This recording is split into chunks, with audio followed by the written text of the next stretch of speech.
Welcome back to Dark Souls 2.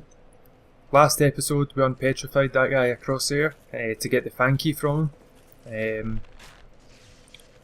And sometimes he aggroes when you spawn at that bonfire, the Shaded Ruins bonfire. So we'll just take him out just now.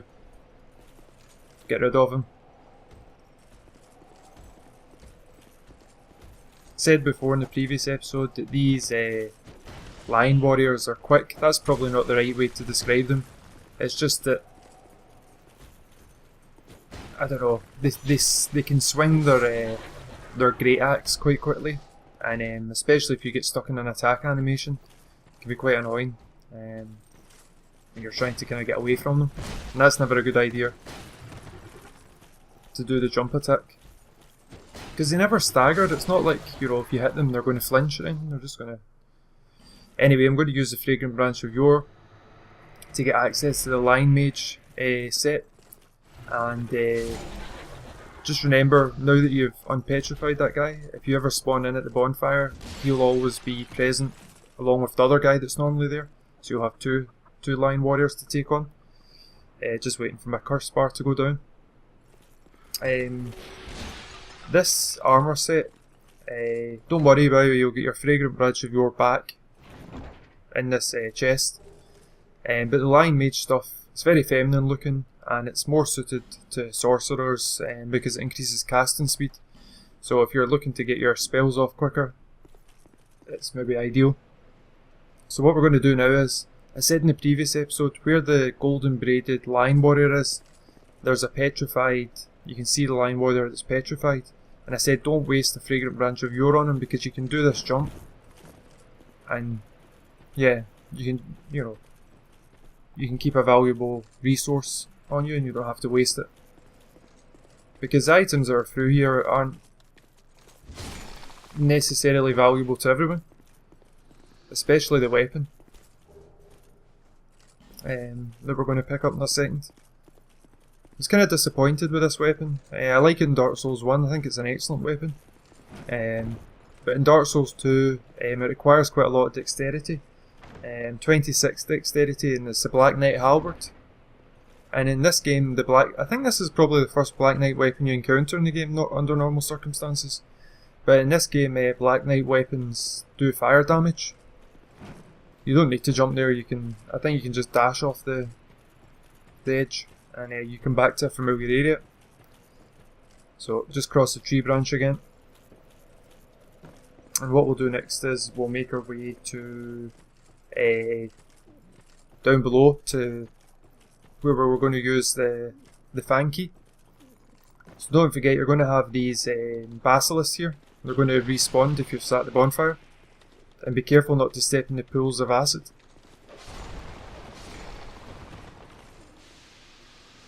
It's interesting that there's four basilisks surrounding the NPC we're about to meet. So a fire Brightstone. And I'm actually standing in acid, so doing some durability damage here to my equipment. But yeah, the enemy I was talking about from Dark Souls 1 is the Harpy that you encounter in the Painted World. And you might think this is an enemy and you might rush in and attack her, but this is actually an NPC.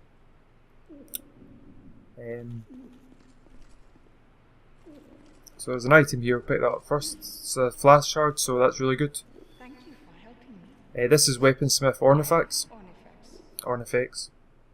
I owe you some form of thanks, but have nothing for you at the moment. If it would not trouble you, could you visit my abode just down the way? I wonder what she was doing here. Was she out collecting resources in the Shaded Ruins or Shaded Woods? There's interesting lore surrounding her abilities as a smith. Because she can craft unique weapons based on boss souls, and later on she gets into how she acquired that ability, and it has a connection with Dark Souls 1 in my opinion. But I'll talk about that once we actually get to the location that you'll find her in next, which is Brightstone, Cove, Tseldora, which is further on along this path. So this is going towards the boss fight. If you're in human form, you can summon where that ghost is, summoning Tark. You can summon Tark if you wish. What you want to do is, You want to have poison moss on your bar because you can get poisoned in this fight. Put the spell quartz ring on if you're worried about magic defense, because this boss can do magic attacks. Just get some spells. But apart from that, it's quite a straightforward boss fight. In terms of resins, things like gold pine resin work well. I believe that Scorpioness Najka can be poisoned as well. So even poison throwing knives. Having some form of ranged attack can be helpful in this area, in this boss fight. So there's a poor wee woman trapped under the sand, but nope, that's actually another strange creature. And just watch out if you stand behind her, she can do a tail swipe with her stingers. And those stingers can actually cause poison damage. She's got a spear as well, that's her main source of attack, and her pincers at the front. And what you want to do is you want to bait her into doing attacks, and then you want to get your own attacks off against her. That's her pincer attack. But yeah, she's really not that challenging. And you can see that there's an item, if you look up there to the 1 o'clock kind of position, you can see there's an item in a tree. And that item, to get that item you need to bait her into attacking the tree. The item will then fall to the ground, and you can pick it up after the end of the boss fight, but it's just flame butterflies, so it's nothing really that important. I'm actually not sure how well Tark does in this fight. I've never summoned him. So when she goes underground like that, you just stand in this piece of concrete, and she's unable to launch herself up underneath you. If you stand in the sand, she'll damage you and do, an attack. So she's another example of a strange creature that's around here. Just like Tark, just like the giant basilisk, just like Ornifex and the Lion Mage warriors. When she does the soul spear thing, just home and soul mass or whatever it is, you can usually dive out of the way of it. I was a wee bit careless there and get caught by it. But you're starting to see, with all these creatures, you're starting to see story elements from the second half of Dark Souls 2. And this is their kind of like first appearance. And you're not told much about them in Shaded Ruins, or the beginning of Shaded Woods. It's only once you start to get kind of to the last third of the game that you'll start to understand the origin of all these weird creatures. Not quick enough there to get the Silver Serpent ring on. I quite like that boss fight. It's not particularly difficult, but yeah. I think it fits well with the fact that we've got Tark, and he's remained. He's got a semblance of humanity about him, whereas his partner, Najka, has gone totally hollow and is now obviously insane. So after a long winding path, you arrive here at the doors of Pharros. Doors of Pharros. Is it Pharaoh or Pharros? Who cares? Anyway, so we've got a primal knight up here. Again, another weird creature. It's like an elephant crossed with a baboon. I'm talking absolute mince today. Sorry, I'm being in Egypt, as Gilligan would say.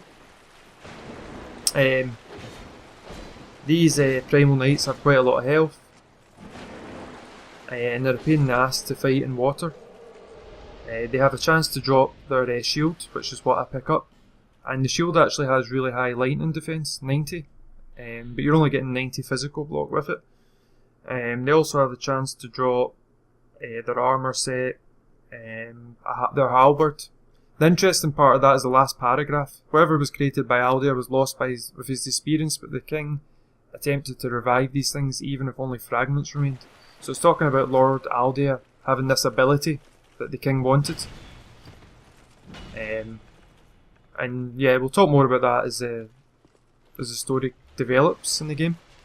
This is a Gurm warrior, and they have this annoying tendency to halt their attack just as they're swinging their anvil over their head. It's bloody annoying. I don't think I've ever parried them once. Oh Jesus, honestly it's so frustrating. Their shield is worth farming for, because their shield has 100% fire block. This Great Hammer is too heavy in my opinion, 20 points of weight. Yeah, you're swinging a big massive anvil around your head, which is something different I suppose, but not worth it considering how much damage you get from the large club and the giant club, and they weigh a lot less. What else? We've got a Gurm worker here. They're always distracted, these Gurm workers. They never hear you walking up to them. The Gurm warrior has a chance to drop Titanite chunks, so it's worth farming them. And this guy here, the worker, has a chance to drop large Titanite shards. So put on your farming gear when you're here. That's why I've got the Jester's cap on, so that to increase my item find. Item discovery. Can't remember. Oh yeah, it's a dragon charm, so just something that like cures statuses and gives you health back and whatnot. Nothing particularly important. And if you go up the path to the left there, you'll meet a wheeler and dealer that you've met in No Man's Worth, Gavlan. So if you're wanting to sell lots of items, come to this bonfire and do so. Don't go through that other door, the one that's like shaped like a big, dragon or whatever it's supposed to be. That takes you into a PvP hotspot. This is obviously something a bit weird. You can tell just by looking at the fact it's got a lock on the front of it, whereas most of the wooden chests don't. So it's another one of these mimics. And we get a Black Scorpion Stinger here, and you get some lore about Man Scorpion Tark. It's a thrusting sword that does poison damage. Tark's past is a thing obscure, but then again, do any of us know who we are, let alone what we may have been? So in the next episode, we will make our way to Brightstone, Cove, Tseldora. This Door of Pharros area, if you don't go into the PvP part, it's a very short kind of area. It's more like a transition between Shaded Ruins and the Cove. Never actually used the Stinger, not sure how well it works. Anyway, thanks for watching, I hope this episode was helpful. See you next week. See you tomorrow.